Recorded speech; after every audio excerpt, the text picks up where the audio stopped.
চুপচাপ শান্ত মায়া ঘেরা চোখ, চাহনিতে অভিযোগ। জানি না আমার মনের ভেতর কেমন যেন অনুভূতি হতো। এটি আকর্ষণ নাকি প্রথম দেখায় কাউকে ভালোবেসে ফেলা, আমি জানি না। ভাগ্য ভালো আমি কবি না, নয়তো আমি তোমাকে নিয়ে শুধু কবিতায় লিখে যেতাম। Okay, that's great. Excuse me, what is your problem? Why you are looking back? Come on. Sorry, sir. Please be prepared in the classroom for next time, right? That's great. Okay, would you please tell? এই নে তো copy. Thank you মা। কিছু বলবা? জানিস আমার তো খুব ভালো লাগছে যে আমার মেয়েটা নতুন করে বাঁচতে শিখছে।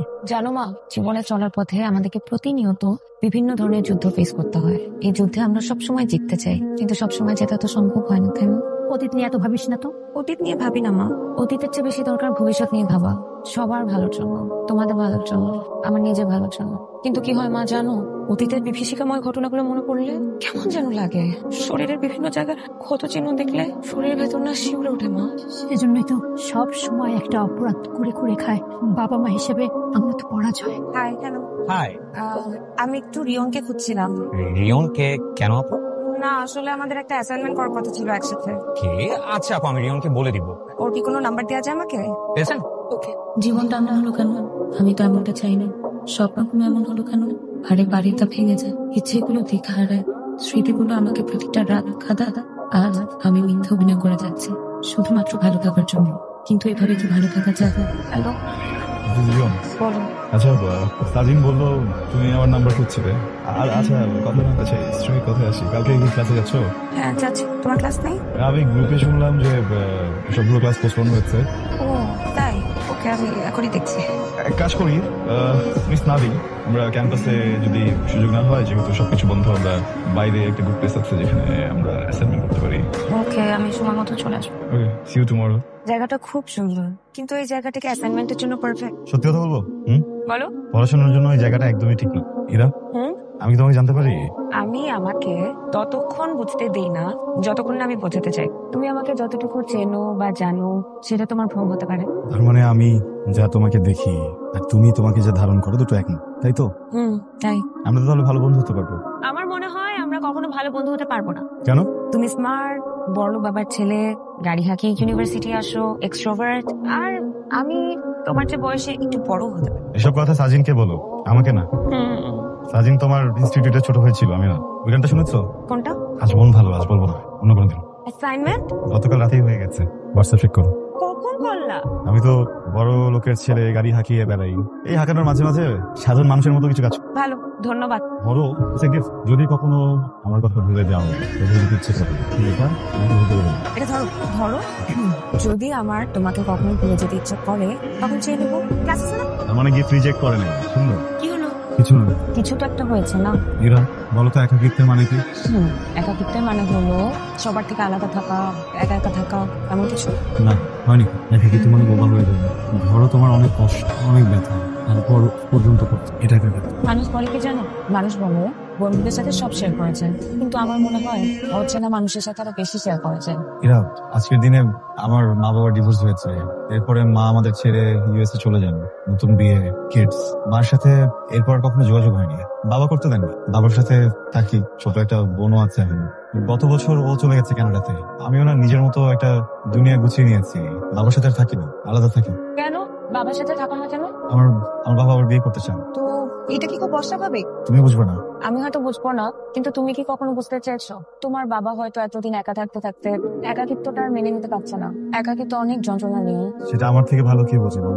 আজকে আমার এই অবস্থার জন্য দায়ী আমার বাবাই বলবো। প্রত্যেকটা মানুষের তার নিজের মতো করে বাঁচার অধিকার আছে। সন্তানদের প্রতি কিছু দায়িত্ব তো থাকে, তাই না? তোমার মার হয়তো কোনো কারণ ছিল যে কারণে তোমাদের সবাইকে রেখে চলে গেছে। বাবা মার যেমন সন্তানদের উপর দায়িত্ব আছে, সন্তানদেরও তো বাবা মার প্রতি দায়িত্ব আছে। শোনো বলো। ইরা, আমি না সবার সামনে খুলে কথা বলতে পারি না, ভয় করো। যদি মানুষ জাজ করে। থ্যাংক ইউ, আজকে তোমার সাথে শেয়ার করতে পেরে খুব ভালো লাগে। আমি জানি আমরা বন্ধু, তুমি মানো বা না মানো তা নিয়ে আমি ভাবছি। আমি জানি আমরা বন্ধু। আমি এটাও ভাবতে শুরু করেছি এটা বন্ধু চেয়েও তোমাকে সামনাসামনি কথাগুলো বলে বিব্রত করতে। আমি জানি এটা আকর্ষণ, এটা মোহ না, এটা ভালোবাসা। দুটো মানুষ কি একসাথে ভালো থাকতে পারে না? ইরা, 2-3 দিন ধরে লিটারালি অ্যাভয়েড করতেছে আমারে। কেন? মামা, এত মেয়ে থাকতে ওর প্রেমেই তো পড়া লাগলো কেন? আচ্ছা, পৃথিবীতে করার মতো এত কাজ এই মেয়েটা আমাকে অ্যাভয়েডই করতে হলো কেন? সিনিয়র আপুর সাথে প্রেম করতে গেছো, এখন বোঝো। আমি কথা বলবো, পিছনে কারণ বের করতে হবে। দেখ দোস্ত, একে তো সিনিয়র আপু, তার উপর যে করারে ভাই দরকার নেই। তোর সিনিয়র তোর কলেজে ছিল, আমার কলেজে ছিল না, আমার সিনিয়রও না। যদি ভয় পেতে হয় তুই ভয় পাই, আমাকে ভয় দিচ্ছিস কেন? থ্যাংক ইউ আসার জন্য। খুব করে আসতে পারতে। ঠিক আছে ও, তোমার তো আবার প্রাইভেসি ইস্যু আছে। ঠিক আছে, বাবা আম সরি, কেন? বিকজ তোমাকে বিশ্বাস করেছি। ছোটবেলায় তোমাদের সেপারেশনের পরে মা তো সেটেল হয়েছেন, তুমি তো হতে পারোনি আমাদের জন্য। আমরাই সেখানে তোমাকে কথা শোনালাম। তুমি তো একটা মানুষ, তোমার রাইট আছে নিজের জীবন বোঝানোর, নিজের ভালোটা বোঝার। খুবই সরি বাবা, আমি খুবই সরি।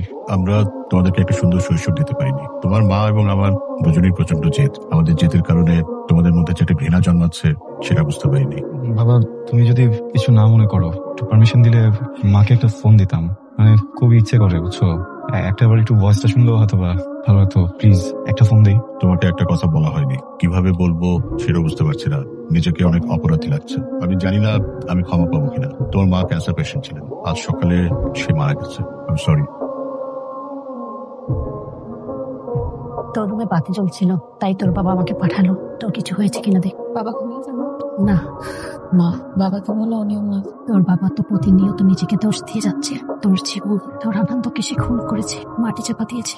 না মা, কোনো কিছুতে কারো দোষ নেই। কবে নিয়তে বুঝি আল্লাহ হয়তো আমার জন্য এরকমই রাখছিল, আমরা বুঝতে পারি না। আবার একটা কথা খুব মনে হয় জানো, ধরো কেউ একজন আমাকে শ্বাসরুদ্ধ করে, আমার মনে হয় অক্সিজেনের দরকার, অথবা ধরো কোনো একটা রুমে কেউ আমাকে আটকে রাখ, তখন মনে হয় পানির দরকার, খাবার দরকার। বাবা কোনো ভুল ডিসিশন নেয়নি মা, বাবা এই ডিসিশনটা না নিলে হয়তো আমি বাঁচতাম না। এখন থেকে তো যা ইচ্ছা হবে সব তোর ইচ্ছাতেই হবে। আমার যেটা সবার জন্য ভালো হবে। মন খারাপ করিস না, রাত হয়েছে, ঘুমিয়ে পড়।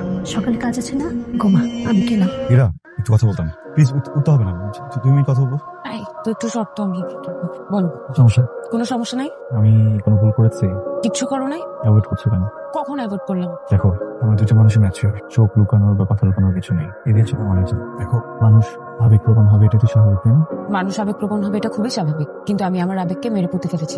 আমরা ঘুরিয়ে পিছিয়ে কথা বলতে পারি না। সেটা একটা কথা বলো। এরা আমি তোমাকে রিয়ন প্লিজ আর কোনো কথা বলো না। শোনো, রিয়ন আমি তোমার কোনো কথা শুনবো না। দিস ইজ ইম্পর্টেন্ট, তুমি কেন বুঝতেছো না? What is important reason? কি বলবা তুমি আমাকে? তুমি আমাকে বলবা তুমি আমাকে ভালোবাসো, তুমি আমার সাথে সারা জীবন থাকতে চাও, এই তো? বললো না। কতটুকু জানো তুমি আমাকে নিয়ে? এতটুকু কি জানো? হাসি খুশি মুখে ইউনিভার্সিটিতে যায়, অনেক চিল লাইফ, কিছু জানো না। আমি বিয়ে করেছিলাম রিয়ন, আমার এখন ডিভোর্স হয়ে গেছে, কিন্তু এই ভালোবাসা ভালোবাসা সারা জীবন থাকতে চাই এগুলো বলে আমি একবারই কাজ করেছি। আমার কাছে এটা এখন আর ভালোবাসা না, আমার কাছে এটা একটা ভয়। আমি চাই না আমার জীবনে তার। অনেকবার বলছি, অনেকবার বুঝিয়ে বলেছি, প্লিজ আমাকে এই ভয় আর ফেলো না। আমার হাজবেন্ড, আমার এক্স হাজবেন্ড প্রতিদিন ড্রিঙ্ক করে এসে আমাকে মার, গায়ের ক্ষত হয়তো এখন আর নাই, কিন্তু মনের ক্ষতটা তো এখন আছে। শোনো শোনো, তোমার কাছে যেটা ভালোবাসা না, আমার কাছে সেটা ভয়, বুঝতে পেরেছো? এরা সরি, আমি তোমাকে এত দূর পর্যন্ত পুশ করতে চাইনি। আমি এই সিচুয়েশন গুলো তোমার ভেতর থেকে বের করতে চাইনি। আই ডিডন্ট নো, বাট আমি একটা জিনিস জানি, পৃথিবীতে প্রত্যেকটা মানুষের জীবনে কম বেশি কষ্ট হচ্ছে। এটা কষ্ট লালন করার কিছু নেই, নির্ভর করতে হয়। রিয়ন তুমি খুব ভালো ছেলে, এটাতে আমার কোনো সন্দেহ নাই, কিন্তু এই প্রেম ভালোবাসা আমাকে দিয়ে আর হবে না। আমি ভেবেছিলাম তুমি আমার অনেক ভালো একটা বন্ধু হতে পারবা, কিন্তু এখন মনে হচ্ছে না তুমি আমার একটা ভালো বন্ধু হতে পারবা না আমার ভালোবাসা। এরা একটু কষ্ট করো। ওকে, রিয়ন আমার চাকরি হয়েছে চট্টগ্রামে, আমি কাল চলে যাবো। তাই করলে তো ঢাকাতেও ভালো জব হবে। আচ্ছা, চলে যাওয়াটাই জরুরি। হ্যাঁ চলবে। এরা আচ্ছা, কাছে কেউ চলে যেতে চাইলে কান্না কেন আসে? যাওয়ার আগে গুলো না বলে হয় না? না হয় না, তুমি তো তোমার মতো চলে গেলেই পারতে, তাই না? আমাকে বলার কি দরকার ছিল? আমি তোমার কে? তুমি আমার কেউ না। চলে যাও, কিন্তু একটা আফসোস রয়ে যাবে, আমাদের সম্পর্কটার কোনো নাম দেওয়া হলো না। সব সম্পর্কে নাম হবে না। তুমি জানো আমি তোমার কি, আমি জানি আমি তোমার কি। ওকে, যাও। আমি তোমাকে অনেক পছন্দ করি রিয়ন, এটার আরেকটা নাম হয়তো ভালোবাসি, কিন্তু আমি এই মোহে আর ঢুকতে চাই না। আমার সাথে অলওয়েজ এটাই হয়, বুঝছো? পৃথিবী আমাকে একটা কারণ দেয়, যেটা আঁকড়ে ধরে আমি বেঁচে থাকতে পারবো। আমি কিছুদিন পরে কারণটা আমার লাইফ থেকে চলে যায়। ফার্স্টে মা, ফ্যামিলি, বাবা, আর এখন তুমি। আমি ভাবতে চাই না ওইটা নিয়ে, প্লিজ। চলো মানে না রিয়ন। শোনো প্লিজ। মানুষের লাইফে তো প্রবলেম হয়, তাই না? হ্যাঁ, দুর্ঘটনা ঘটে, কিন্তু এটাকে আঁকড়ে ধরার তো কিছু নেই, তাই না? দেখো, ভালোবাসা অনেক কিছু পাল্টে ফেলতে পারে। যেও না প্লিজ। ইরা আমি প্লিজ, ইরা আমিও তোমাকে ভালোবাসি রিয়ন, প্লিজ আমাকে যেতে দিও না। আমি কোনোভাবে আমার মনকে বুঝাতে পারছি না। আমি তোমাকে বুঝি, অতীতের ভয় কাটানো খুব কঠিন, আমি এটাও জানি। আমি কথা দিচ্ছি, তোমার বেস্ট ফ্রেন্ড হয়ে থাকবো, কখনো কষ্ট দিব না। আমার জীবনের প্রত্যেকটা মুহূর্ত, আমি যেখানেই থাকি, তোমাকে, তোমার ভালোবাসাকে নিজের ভিতরে লালন করবো। আজকে থেকে 5 বছর পরে যখন অতীতের কথা মনে করবা, আর কখনো কষ্ট হবে না। প্লিজ যেও না, প্লিজ। I love you.